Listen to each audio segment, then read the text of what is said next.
کہ بسم اللہ الرحمن الرحیم. دیکھیں، میں نے آپ کو یہ بھی کہا تھا کہ یہ جو ہمارے پاس کیا ہے، یہ ہمارے پاس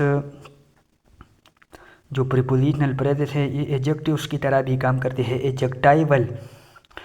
ایجیکٹائیول کا مطلب یہ ہے کہ یہ پیور ایجیکٹیو نہیں ہے لیکن ایجیکٹیو کی طرح کام کرتے ہیں، کیونکہ پیور ایجیکٹیو تو اور کچھ ہو سکتے ہیں: good, bad, worse, excellent, outstanding, ٹھیک ہے، tall, big, bigger, biggest, small, smaller, smallest, clever, funny, intelligent, genius, talented, sagacious. ٹھیک ہے، تو یہ چیزیں کیا ہیں؟ یہ ایجیکٹیو ہے. لیکن جب کوئی دوسرا لفظ، کوئی پریپوزیشن وغیرہ کسی ایجیکٹیو کے طور پہ استعمال ہوتا ہے تو پھر اس کو ایجیکٹائیول کہتے ہیں، اور اگر وہ پریس ہو تو پھر اس کو ایجیکٹائیول پریس کہتے ہیں، کیونکہ وہاں پر جو پریپوزیشن ہے اس پریس میں وہ بذات خود تو پریپوزیشن پریس ہے، لیکن یہاں پر وہ کس چیز کی طرح کام کرتا ہے؟ ایجیکٹیو کی طرح، کیونکہ وہ کسی ناؤن یا پروناؤن کو موڈیفائی کرتا ہے.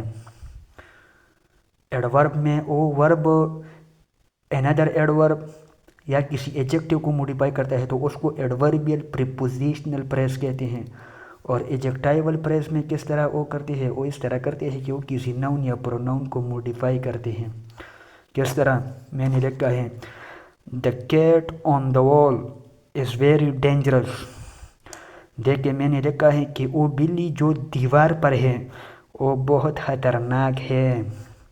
تو یہاں پر دیکھیں آن دا وال ہمارے پاس تو بذات خود کیا ہے؟ یہ پریپوزیشنل پریس ہے، کیونکہ یہاں پر ہمارے پاس جو بگننگ ورڈ ہے نا اس پریس کا، ان تینوں الفاظ کا وہ کیا ہے؟ وہ آن ہے، آن. اور یہ جو آن ہے نا یہ ہمارے پاس کیا ہے؟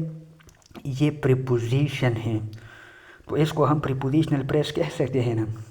لیکن یہاں پر یہ جو پریپوزیشنل پریس ہے یہ کس چیز کو موڈیفائی کرتا ہے؟ یہ ناؤن کیٹ کو موڈیفائی کرتا ہے. کیٹ کسی چیز کا نام ہے نا، بلی کو ہم کیٹ کہتے ہیں نا. بلی کیا ہے؟ یہ ناؤن ہے نا، کیٹ ناؤن ہے.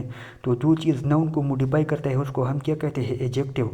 لیکن یہاں پر یہ پیور ایجیکٹیو نہیں ہے، یہاں پر یہ پریس ہے، اور پریس میں پھر یہ پریپوزیشنل پریس ہے. لیکن یہاں پر یہ پریپوزیشنل پریس کس چیز کی طرح کردار ادا کرتا ہے؟ ایجیکٹیو کی طرح. تو اس کو ہم ایجیکٹائیول پریس کہتے ہیں. اس کو ہم ایجیکٹائیول پریس بھی کہہ سکتے ہیں، کیونکہ یہ اس ناؤن کیٹ کو موڈیفائی کرتا ہے.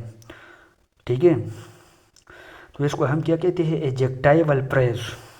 دوسرے کو دیکھیں: The man in the second row is my uncle.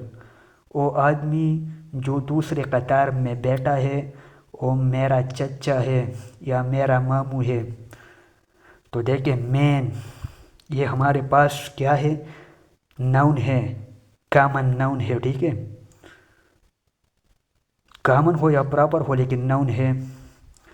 اور اس کے بعد آیا ہے ان دا سیکنڈ رو، یعنی وہ جو ہم نے اس کو اشارہ کیا ہے، مطلب وہ جو اسپیسیفک شخص جس کی طرف میں نے اشارہ کیا ہے سیکنڈ رو میں تو بہت سے لوگ بیٹھے ہوں گے، 20، 25، 30، 35، 40، 50، لیکن اس میں جو پلا کی طرف میں نے اشارہ کیا ہے اور پھر وہ کہاں پر ہے؟ سیکنڈ رو میں ہے. تو دیکھیں دا مین یہاں پر ان دا سیکنڈ رو ہمارے پاس پریپوزیشنل پریس ہے بذات خود، لیکن یہ کس چیز کو موڈیفائی کرتا ہے؟ مین کو. یہ ناؤن ہے نا، کامن ناؤن ہے، تو اس کو ہم کیا کہتے ہیں؟ ایجیکٹائیول پریس. ایجیکٹیو پریس نہیں، ایجیکٹائیول پریس. اگر یہ پیور ایجیکٹیوز ہوتے تو پھر اس کو ایجیکٹیو پریس کہتے، لیکن یہاں پر یہ بذات خود پریپوزیشنل پریس ہیں. لیکن ورک کس کی طرح کرتا ہے؟ کام کس کی طرح کرتا ہے؟ ایجیکٹیو کی طرح، کیونکہ ناؤن کو موڈیفائی کرتا ہے، تو پھر ہم اس کو ایجیکٹائیول پریس کہتے ہیں. جب اگر آپ کو مثال کے طور پر ایگزام میں آئے کہ when a prepositional phrase is used as adjective to modify noun or pronoun then it is called dash dash، اور آپ کو 4 آپشنز دیے گئے ہیں. آپ کو یہ دیا گیا ہے کہ ایڈوربیل پریس، آپ کو یہ دیا گیا ہے کہ ایڈورب کلاس، تو کلاس تو صرف سے ہے ہی نہیں، ایڈوربیل پریس بھی نہیں ہے. ٹھیک ہے، آپ کو دیا گیا ہے ایجیکٹیو پریز اور دیا گیا ہے ایجیکٹائیول پریز، تو آپ ایجیکٹیو پریز کو چھوڑیں گے اور ایجیکٹائیول پریز کو کیا کریں گے، اس کو ٹیک کریں گے، کیونکہ یہاں پر یہ پریپوزیشنل پریس ہے بذات خود، لیکن کس چیز کی طرح کام کرتا ہے، ایجیکٹیو کی طرح کام کرتا ہے، تو اس کو ایجیکٹیو پریس نہیں کہتے، ایجیکٹائیول۔ ایجیکٹائیول سے مطلب ہے کہ جو چیزیں ایجیکٹیو کی طرح کام کریں، وہ بذات خود ایجیکٹیو نہ ہو لیکن ایجیکٹیو کی طرح کام کریں، تو یہاں پر یہ جو پریس ہے یہ بذات خود پریپوزیشنل پریس ہے، لیکن کس چیز کی طرح کام کرتا ہے، ایجیکٹیو کی طرح، تو اس کو ہم ایجیکٹائیول پریس کہتے ہیں۔ پھر جو دوسرے پوائنٹس ہیں وہ یہ ہیں کہ اگر یہ جو پریپوزیشنل پریس ہے یہ ہمارے پاس ہوز یا وچ یا وٹ کا جواب دیتے ہیں، ٹھیک ہے، تو پھر اس کو ہم کیا کہتے ہیں، ایجیکٹائیول پریس۔ یعنی میں کہتا ہوں مثال کے طور پر، اور اگر یہ سینٹینس میں کسی ورب کو یا ایڈورب کو یا ایڈجیکٹیو کو موڈیفائی کرتا ہے تو پھر اس کو ہم کیا کہتے ہیں، ایڈوربیل پریپوزیشنل پریس۔ جس طرح میں نے آپ کو ایگزامپلس دیے، ٹھیک ہے، ایجیکٹائیول پریس کا بھی میں نے آپ کو ایگزامپلس دیے اور ایڈوربیل پریپوزیشنل پریسز کے بھی۔ تو اگر یہ کسی ایڈورب یا ایجیکٹیو یا ورب کو موڈیفائی کرتے ہیں تو پھر اس کو ہم کیا کہتے ہیں، ایڈوربیل پریپوزیشنل پریس یا صرف ایڈوربیل پریس بھی کہتے ہیں، ٹھیک ہے۔ اور اگر کسی ناؤن یا پروناؤن کو موڈیفائی کرتے ہیں تو پھر یہ ایجیکٹیو کی طرح کام کرتے ہیں، لیکن فیور ایجیکٹیو ہے نہیں تو پھر اس کو ایجیکٹائیول پریسز کہتے ہیں۔ یہ تھی آج کی ہماری ڈسکشن۔ آپ کو جہاں پر بھی مسئلہ ہو you can ask me any time.